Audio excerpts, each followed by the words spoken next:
כלום לא יצא ממך. ולמרות הכל הצלחתי בגדול, למרות המורה למתמטיקה. היום היא ברשימת המתנה כבר חצי שנה. למה הגעת לתחום הקוסמטיקה? הגעתי מאהבה מאוד מאוד גדולה למקצוע, ומפיגמנטציה שליוותה אותי מילדות. מה הדבר שהכי מספק אותך בעבודה? התוצאות, לראות ילדות שהן באות חסרות ביטחון, ויוצאות אחרי תהליך עם סופר ביטחון. ספרי משהו שאף אחד בחיים לא היה יודע עלייך. אף אחד לא יודע עליי שיש לי דיסלקציה, והיה לי הרבה אתגרים בחיים בעקבות זה. מה התכשיר שבחיים, אבל בחיים לא היית מוותרת עליו? קל, מדכא מלנים. אם היה אפשר, הייתי שם אותו גם בתוך הווריד. מה את חושבת שעוזר לך להצליח במה שאת עושה?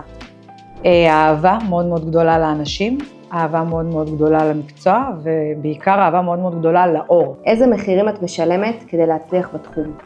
אני משלמת הרבה מחירים בשביל להצליח בתחום, וממש לאחרונה, דוגמה, 10 דקות אחרי ניתוח קיסרי, הייתי תוך כדי כבר בעבודה ובטלפון. מה המיתוס הכי גדול שהיית רוצה לנפץ? שקוסמטיקאיות זה כבר לא להוציא שחורים, נגמר. חבר'ה, נגמר. קוסמטיקאית היום היא לא יורדת מרופאות.